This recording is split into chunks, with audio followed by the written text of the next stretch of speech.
Bonjour, je m'appelle Maya, je suis la diététiste au Centre de réadaptation cardiaque et je parlais de la nutrition et la santé du cœur. Alors, le plan de la présentation, on va parler un peu de l'assiette santé, les comportements alimentaires, le poids, les précisions sur certains nutriments, les gras, fibres, sodium, sucre, caféine et alcool. Et je vais faire une petite revue des différentes diètes comme la Méditerranée, DASH diet, portfolio, régime végétarien, etc. Mise en garde, il y a à peu près 50 diapositives. Donc, vraiment, c'est pas que vous devez pas tout mémoriser, c'est juste d'adapter 2 à 3 habitudes que vous allez peut-être changer après la fin de la présentation. Donc, la première partie, l'assiette équilibrée, c'est quoi exactement? Ben, selon le guide canadien, ce qu'il recommande, c'est le 1/4 de l'assiette des protéines, le 1/4 des grains entiers et la moitié des fruits et des légumes. Donc, des protéines, c'est quoi? C'est tout ce qui est animal. Donc, tout animal 4 pattes, c'est la viande rouge, le poulet, le poisson, les produits laitiers, les protéines végétales comme les légumineuses, les haricots, pois chiches, lentilles, les noix et les graines, les œufs. Il y a des protéines dans les grains entiers. Par contre, il n'y a pas beaucoup de protéines là-dedans. Donc, les grains entiers, il y a plus de glucides là-dedans. Ce qu'on recommande pour les grains entiers, c'est tout ce qui est pain brun, riz sauvage et finalement beaucoup de fruits et légumes. Donc, une assiette équilibrée, ça peut ressembler à le 1/4 de l'assiette qui est du poulet ou du poisson, le 1/4 de l'assiette du riz ou des pâtes et la moitié une grande salade dans votre assiette. Cela peut assurer qu'il y a assez de fibres, la partie la plus importante, et assez de protéines, vitamines et minéraux. Donc, un petit exercice pour vous. Vous êtes sur une île déserte. Vous devez choisir entre les 4 aliments. Donc, le premier, c'est à gauche, c'est maintenant j'oublie le nom, mais on va dire des haricots, des alfalfa beans. Euh, on a du chocolat noir, on va dire à 80%. On a un hot dog avec le pain et le hot dog lui-même. Et on a des épinards. Donc, vous êtes sur une île déserte, vous devez choisir un des 4 aliments. Ce serait quoi? Et vous pouvez mettre pause à la vidéo. Alors, si vous n'avez pas arrêté la vidéo, je vais dire la réponse. Et la réponse, c'est vraiment le hot dog. Alors, pourquoi est-ce qu'on a fait l'exercice et pourquoi est-ce que c'est le hot dog? Le but de l'exercice, c'est de vraiment démontrer que le contexte qui autour de la nutrition est très, très important. Donc maintenant, si on parle de nutrition santé cardiaque, c'est sûr, le hot dog ne va pas être le premier choix. Mais si on parle de survivre, on a besoin de l'énergie sur une île déserte. On a besoin de l'énergie, ça vient des calories avec la nutrition. Et le hot dog va donner le plus de calories possible avec le pain et la viande là-dedans. Si on prend des épinards, par exemple, on ne va pas avoir assez de calories, on ne va pas pouvoir survivre trop, trop longtemps. Et aussi, les protéines qui viennent du hot dog peuvent aider avec la masse musculaire à long terme et la santé et vivre plus longtemps. Alors, le but de l'exercice, c'est de voir encore une fois le contexte. La nutrition est très important. C'est pas parce qu'on a lu sur l'Internet des suggestions que ça s'applique nécessairement à vous-même. On a tout un style de vie qui est différent. On mange différemment, on mange pour différentes raisons. Des fois, on mange pour la faim physique. Des fois, c'est plus une faim émotionnelle. Des fois, on mange parce que c'est social. Il y a des gens qui mangent, alors on va manger. Alors, il y a plusieurs raisons pourquoi on mange et une diète ne va pas nécessairement s'appliquer à tout le monde. Ça m'amène à parler un peu de manger en pleine conscience. Donc, c'est vraiment être dans le présent moment, sans jugement. C'est quoi manger vraiment en pleine conscience? C'est être attentif, savourer, ne pas se juger, écouter son corps. Alors, il y a des mots qui n'ont pas fait un translation à 100% dans l'image, parce que l'image est en anglais. Mais le but de l'image, c'est de faire un parallèle avec le guide canadien. Alors, on a vu l'assiette, le 1/4 de l'assiette des protéines, 1/4 grains entiers, moitié fruits et légumes. On peut dire maintenant le 1/4 être attentif, le 1/4 non-jugement, le 1/4 vraiment s'écouter, s'ancrer dans le moment. Alors, comment on mange est aussi important que ce qu'on mange. Alors, c'est deux aspects qu'il faut considérer quand on fait des changements nutritionnels. Encore une fois, on ne mange pas seulement pour la faim physique, il y a beaucoup d'autres raisons qu'on mange. Un petit exemple pour manger en pleine conscience. Par exemple, vous avez envie de manger du chocolat. Alors, vous avez dit, c'est pas santé, c'est pas bien pour le cœur, je vais manger un fruit au lieu. Vous allez prendre des bleuets, des fraises, puis après, vous allez réaliser que vous avez encore envie de manger du chocolat. À ce point, vous dites, je vais manger quelque chose de plus consistant, je vais manger un gruau, des céréales. Après avoir mangé les céréales, vous dites, je veux juste peut-être manger un morceau de chocolat.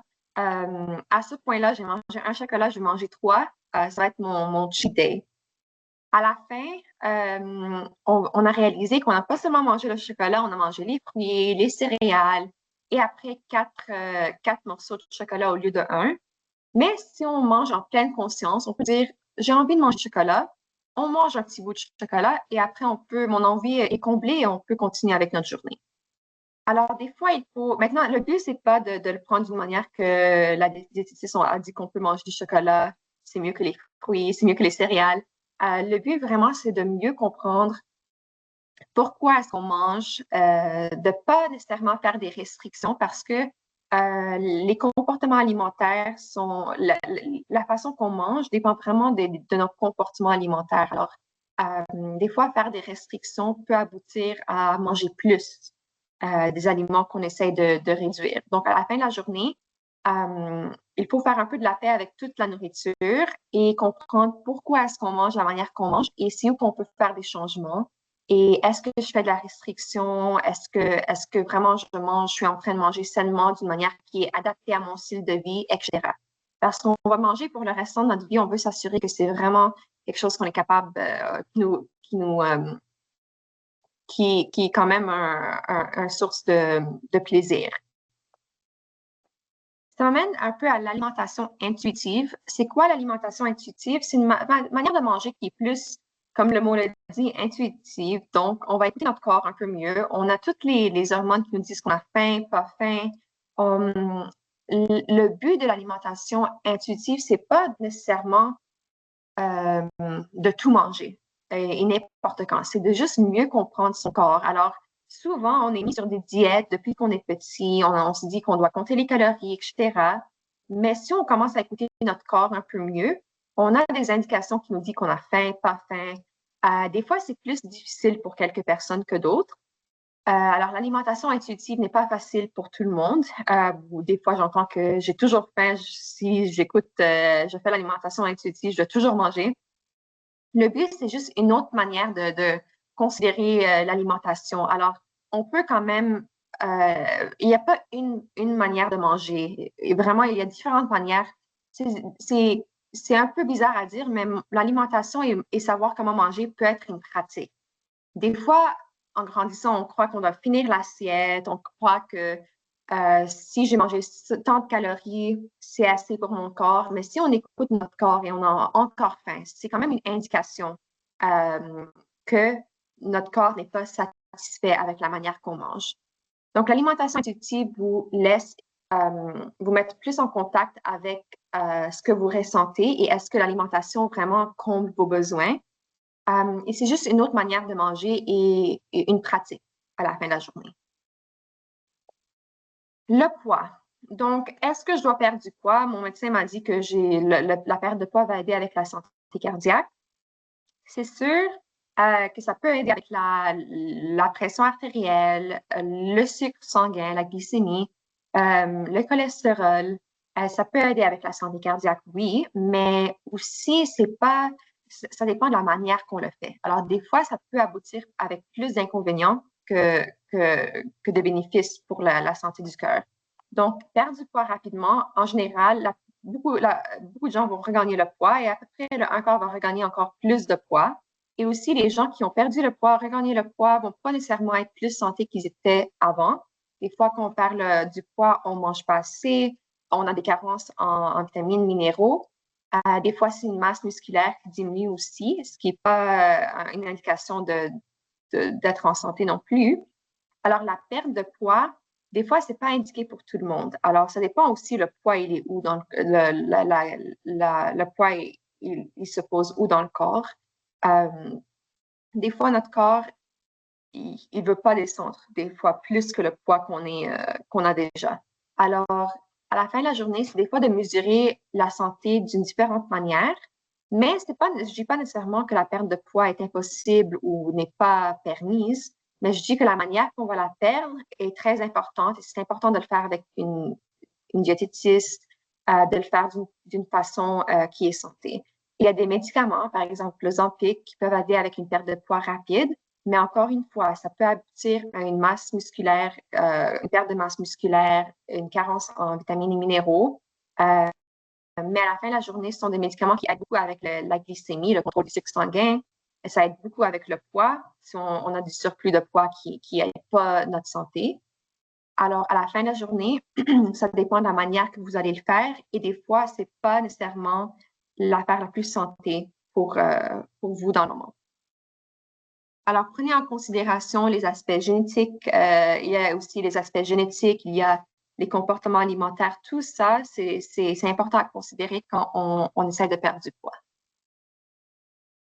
Alors, maintenant, pour les nutriments, je vais aller plus en détail. Je vais commencer avec les gras. Donc, on a deux types de gras. On a les poly- et monoinsaturés. Ça, c'est les bons gras. Et on a les gras saturés, que je vais parler plus tard, qui considèrent les mauvais gras. Donc, pour les bons gras, donc les gras insaturés, on les trouve dans les poissons. On recommande de manger du poisson au moins 2 fois par semaine. Elles contiennent beaucoup d'oméga 3, un type de gras insaturé très important pour le cœur. Les noix et les graines aussi contiennent des bons gras, les huiles, sauf l'huile de noix de coco et l'huile de palme, ils ont plus de gras saturés que de gras insaturés. Alors, c'est pas des types d'huile qu'on recommande en général, mais les autres huiles, l'huile de coco, l'huile d'avocat, l'huile d'olive, l'huile de canola, sont toutes des huiles qui contiennent beaucoup de bons gras là-dedans. Les suppléments d'oméga 3, est-ce que je dois en prendre? En fait, les études ont démontré que les suppléments d'oméga 3 ne démontrent pas beaucoup de bénéfices sur le cœur. C'est plutôt par le poisson qu'on voit qu'il y a plus que ça aide plus la santé cardiaque. Les oméga 3, ça peut aider si on a un type de gras qu'on appelle triglycéride qui est très élevé dans le sang. Prendre à peu près 2 à 4 capsules, 2 à 4 grammes d'oméga 3 peut aider avec les triglycérides. Mais à la fin de la journée, il y a un médicament si on a des triglycérides très, très élevés. Alors, en général, les oméga 3, ce n'est pas des suppléments qu'on recommande pour la santé cardiaque. Parlez à votre médecin, parlez à votre pharmacien avant de prendre n'importe quel supplément. Les gras trans, un type de gras aussi qui est banni depuis 2018 au Canada. C'est pas quelque chose qu'on doit avoir très peur maintenant, mais quand même, on va trouver des petites quantités. On peut trouver, par exemple, 0,2 mg dans les produits laitiers. Ça, c'est du gras trans qui est naturel, donc c'est pas néfaste pour le cœur. Alors, à la fin de la journée, les gras trans, c'est pas quelque chose qu'on doit trop regarder et considérer. Les gras saturés. Donc, les gras saturés ont une forme moléculaire différente des autres gras, sont solides à température pièce, encore comme le beurre, l'huile de coconut. Ils font augmenter le taux de LDL, donc les mauvais cholestérol en général. Les sources alimentaires, c'est tout ce qui est les animaux 4 pattes, donc par exemple le bœuf, agneau, porc, tout ça est considéré comme de la viande rouge. On a la volaille, qui est la peau de la volaille, qui est considérée. On a le lard, le beurre, les produits laitiers. On a les aliments fruits, l'huile de palme et noix de coco. Alors, juste une petite note pour les produits laitiers. Ils contiennent beaucoup de gras saturés. Par contre, les études démontrent que ce n'est pas aussi néfaste que la viande rouge. Alors, on peut manger du fromage, mais à la fin de la journée, c'est de considérer aussi la quantité de fromage qu'on mange. C'est quand même beaucoup de gras si on mange beaucoup. Alors, de l'avoir plutôt comme une collation que de source principale de protéines. Le cholestérol. Donc, quand on parle de cholestérol, on parle du cholestérol dans le sang qui est élevé. Le cholestérol qu'on mange est différent. Donc, en fait, le foie fabrique 85% du cholestérol dans le sang. Et le cholestérol qu'on mange n'a pas vraiment d'effet sur le cholestérol dans le sang. Alors, à la fin de la journée, c'est plutôt de faire attention aux gras saturés, aux fibres que je vais parler dans un instant, plutôt que le cholestérol. Mais quand même, il y a une petite recommandation. Si vous voulez limiter, vous pouvez limiter à 200 à 300 mg par jour de cholestérol. Ça serait bien. Donc, par exemple, on voit qu'il y a plus de 200 mg par portion dans le foin, les reins, les œufs, le foie, les reins, les œufs, plus de 100 mg par portion dans les crevettes, calmars, sardines en mort, plus de 50 mg par portion dans la viande rouge, volaille, saucisses, charcuterie, crabe et poisson aussi. Donc, les œufs, pour parler un peu plus des œufs, on recommande à peu près 3 à 5 œufs par semaine, pas plus. Les études changent chaque année, mais à la fin de la journée, les œufs, c'est pas juste du cholestérol, ils contiennent beaucoup d'autres nutriments comme les gras insaturés, la vitamine D, la B12, moins de gras saturés que d'autres aliments. Donc, sont une très bonne source de protéines qui n'est pas très chère. Alors, à la fin de la journée, vous ne devez pas enlever les œufs. Les œufs, c'est vraiment de pas trop en manger non plus. Donc, 3 à 5 par semaine, c'est la recommandation pour l'instant. Donc, les fibres. Alors, les fibres, je mettrais plus de l'emphase là-dessus que le cholestérol. Les fibres, ça aide à diminuer le LDL, donc le mauvais cholestérol, et il y a beaucoup d'autres avantages. Par exemple, diminue le risque de plusieurs cancers, comme le cancer de côlon, aide à atteindre la satiété associée à des doses de nutriments essentiels, comme des vitamines, des minéraux. Aussi, où on trouve les fibres, donc c'est tout ce qui est légumes et fruits, tous les produits céréaliers à grains entiers, les noix et les graines, et les légumineuses comme les haricots, pois chiches et lentilles. Il y a deux types de fibres, donc les fibres solubles et insolubles. Les deux types sont très importants. Les fibres solubles qu'on trouve dans les avoines, dans les grains de chia, dans les avocats aussi, sont un type de fibres qui aident à diminuer encore davantage le cholestérol dans le sang. Alors, c'est des aliments qu'on recommande de manger le plus qu'on tolère. Le sel, le sodium. Donc, le sel, c'est du chlorure 60%, sodium 40%. Ça augmente la pression artérielle, les problèmes cardiaques. L'Hypertension Canada recommande pas plus que 2000 mg par jour. C'est à peu près moins qu'une cuillerée à thé. Comment est-ce qu'on peut calculer ça? C'est pas facile à calculer. En fait, je recommande pas qu'on commence à calculer les milligrammes de sel par jour. Je recommande plutôt qu'on regarde les étiquettes alimentaires. Donc, la majorité du sel qu'on consomme provient des aliments transformés, comme le fromage, les sauces, les repas congelés, les salades pré-préparées, etc. Donc, si on regarde, par exemple, les étiquettes alimentaires, la première chose que vous voulez faire, c'est regarder la portion en haut. Donc, on parle de une cuillerée et demie à soupe. Après, regardez les gras trans et saturés qui sont combinés ensemble, le pourcentage à droite. Donc, le pourcentage nous dit qu'on mange 3% des gras saturés et trans qu'on a droit dans la journée. Après, on veut regarder les fibres. Donc, on veut manger plus que 15% par une portion. Donc là, le 18 nous dit qu'on mange 18% des fibres qui sont recommandées dans la journée. Les sucres, moins que 5% par portion et le sodium, moins que 5%. Donc, en général, on veut que tous les pourcentages par portion soient moins que 5%, sauf pour les fibres, on veut le plus qu'on tolère. Donc, en général, si on voit que quelque chose a plus que 15% de fibres dans l'étiquette alimentaire, c'est une très bonne source de fibres. Donc, juste pour revenir au sodium, avant de passer à autre chose, le sel, je recommande 3 choses. Si on veut vraiment diminuer le plus possible, la première chose, c'est de cuisiner le plus souvent chez vous. Deuxième chose, regardez les étiquettes alimentaires, essayez de prendre moins que 5%. Et la troisième chose, ça serait de rincer les aliments, rincer le fromage, les cannes et de mettre des épices au lieu du sel qu'on cuisine. Deux petits exemples, un petit test ou pratique plutôt. On a deux pizzas à gauche et à droite. On peut voir que, en fait, je vais vous laisser arrêter la vidéo et me dire lequel a le moins de gras saturé, lequel a le moins de sel. entre les deux.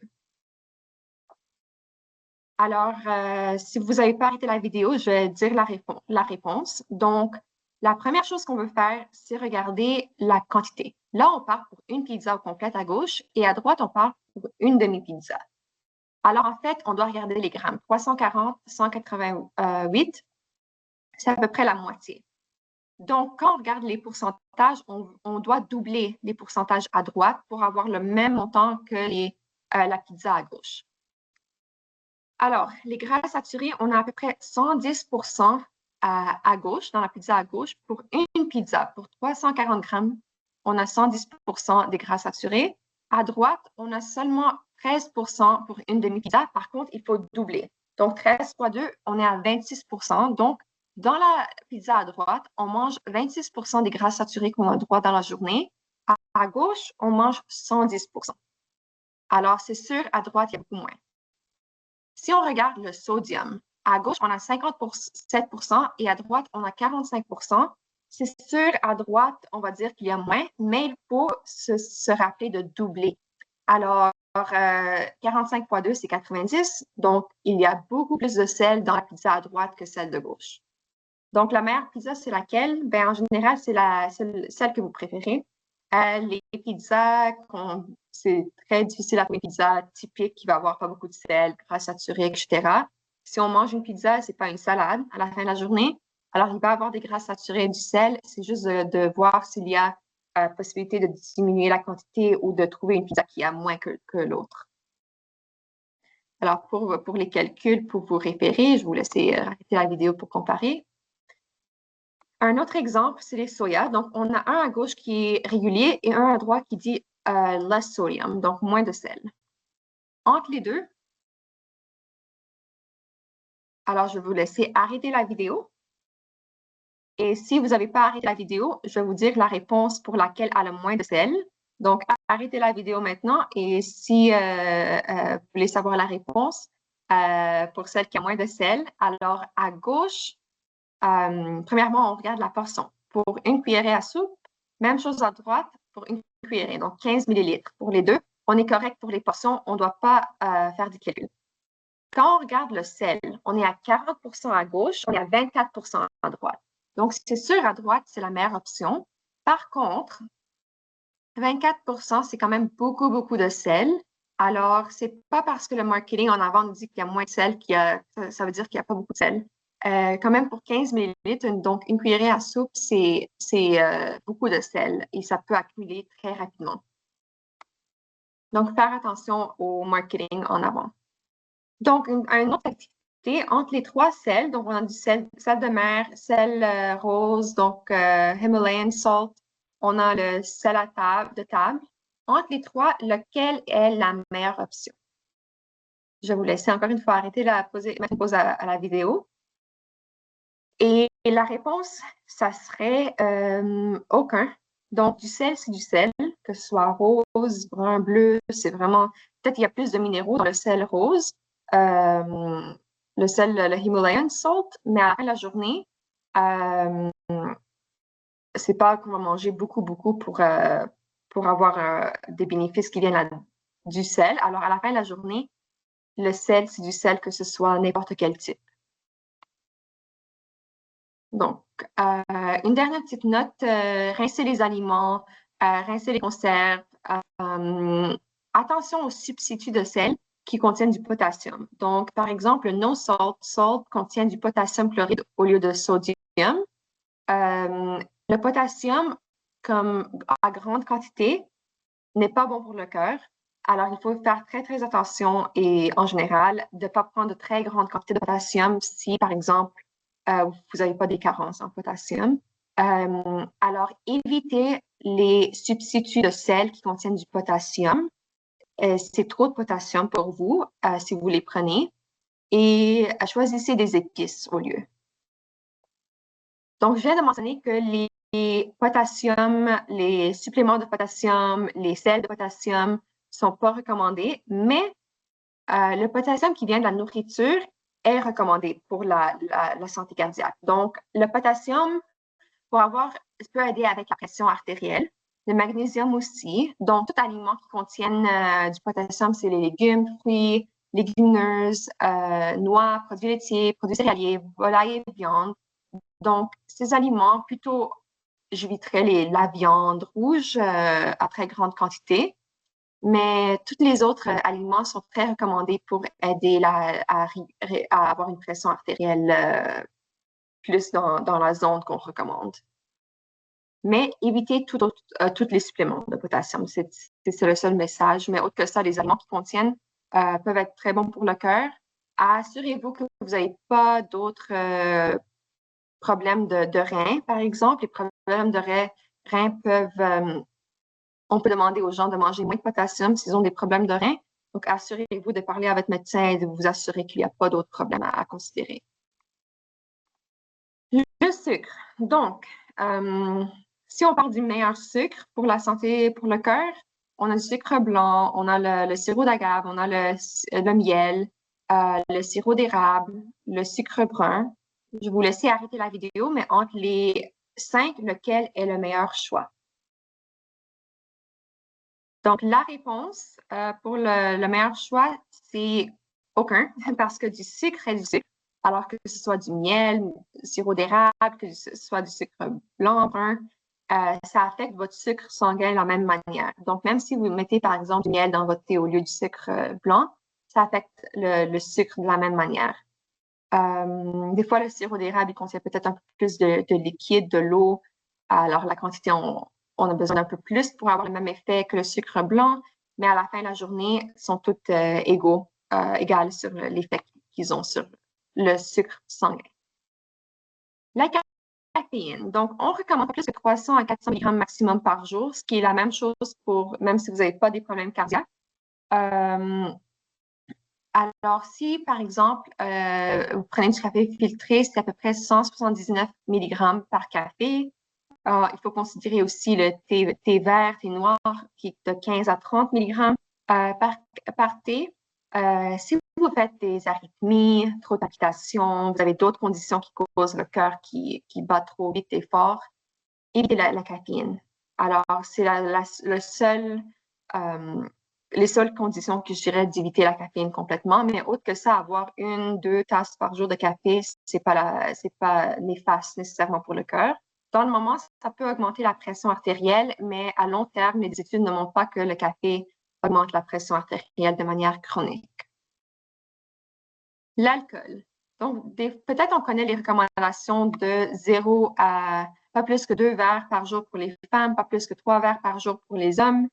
Mais on oublie qu'on parle de pas plus. Donc, techniquement, la recommandation est 0.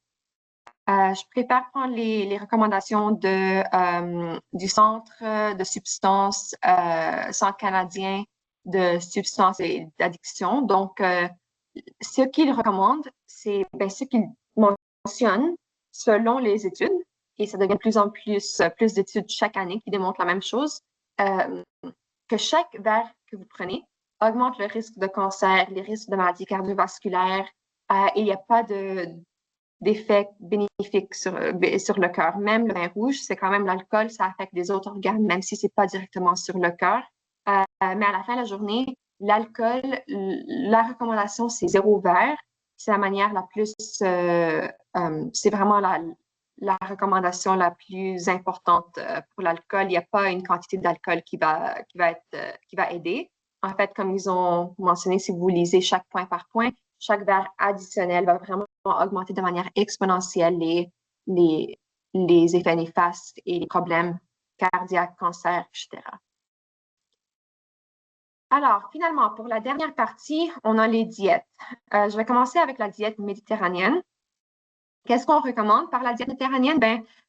La pyramide en bas, c'est ce qu'on veut le plus et en haut, on veut le moins. Donc, les produits céréaliers, les fruits, les légumes, les noix, on veut manger le plus possible. Quand on monte en haut, on veut moins d'œufs, moins de viande rouge, etc. Donc, vous pouvez voir, ils recommandent les aliments qui ont beaucoup de fibres et ils recommandent moins les aliments qui ont beaucoup de gras saturés, de sucre et de cholestérol en haut. Il n'y a pas vraiment de quantité qu'ils mentionnent, c'est juste dans votre diète en général de manger le plus des aliments qui sont en bas de la pyramide. L'huile d'olive, c'est quelque chose à considérer, mais vraiment n'importe quelle huile liquide peut être bien pour le cœur. Il ne faut pas changer nécessairement votre diète complètement pour avoir la diète méditerranéenne. Ça revient vraiment à juste beaucoup de fruits et légumes, beaucoup de grains entiers pour les fibres et moins de viande rouge. Le DASH diet, c'est Dietary Approach to Stop Hypertension. Un peu comme la diète méditerranéenne, il y a beaucoup de grains entiers, fruits et légumes, mais de cette fois-ci, il vous donne des portions. Donc, il vous donne par exemple 6 to 8 servings, 4 to 5 servings. Alors, c'est vraiment par si vous aimez les chiffres, si la diète méditerranéenne, la pyramide est trop large comme recommandation pour vous et vous voulez avoir plus quelque chose de plus spécifique, vous pouvez prendre le DASH diet, mais c'est encore un autre nom de diète qui parle de la même chose. Donc, beaucoup de fruits et légumes, légumineuses, grains entiers et moins de produits animaliers, moins de viande rouge, par exemple, par semaine. Moins de sucreries aussi. Finalement, on a la diète portfolio. Donc, c'est là encore une fois la même chose. Donc, beaucoup de protéines végétales. Alors, celle-là, elle vous donne des grammes à considérer. Par exemple, le premier point, il recommande 45 grammes par jour de noix et de graines. Le deuxième point, c'est 50 grammes par jour de protéines végétales. 20 grammes par jour de fibres solubles. Alors, on a parlé un peu des avoines, avocats, les grains de chia. Les phytostérols, donc 2 grammes par jour de phytostérols, c'est pas quelque chose qu'on peut trouver des aliments facilement. Il faut manger beaucoup de fruits et légumes, légumineuses, etc., pour avoir 2 grammes par jour. Il y a des suppléments de phytostérols et les études démontrent que 2 grammes de suppléments de phytostérols peuvent vraiment aider à diminuer le taux de cholestérol. Mais pour l'instant, je recommande de commencer avec les autres changements et si jamais vous voulez prendre des suppléments de phytostérol, c'est le seul supplément qui est en fait recommandé pour la santé cardiaque. Finalement, on a les huiles, donc les gras insaturés, les bons gras, 45 grammes par jour, toute l'huile qui est liquide. Donc, à la fin, je dirais le portfolio diet est un peu différent. Il vous donne des grammes, plus de noix et de graines, mais à la fin de la journée, ça va revenir à beaucoup de fibres dans votre diète, qui est le point le plus important. Finalement, alimentation style végé, c'est à la fin de la journée, ça va vous forcer à manger un peu plus de légumes et de fruits et légumineuses aussi, de protéines végétales, moins de viande animale, de viande rouge. Il faut vous assurer que vous le faites de la bonne manière aussi. On n'a pas de carence en B12, pas de carence en fer. Et aussi, il faut s'assurer que c'est pas parce qu'on c'est le végé, c'est santé. On peut être végé et manger des aliments qui sont pas nécessairement, qui contiennent pas beaucoup de fibres, qui sont très hauts en sodium. Donc, faites attention aux étiquettes alimentaires quand même. À la fin de la journée, donc c'est vraiment les diètes les plus qu'on voit le plus souvent. Mais à la fin de la journée, ça revient toujours à la même chose. C'est comme le plat, l'assiette équilibrée qu'on a vu au début. C'est beaucoup de fibres, beaucoup de fruits et légumes, de légumineuses, tout ça pour les fibres.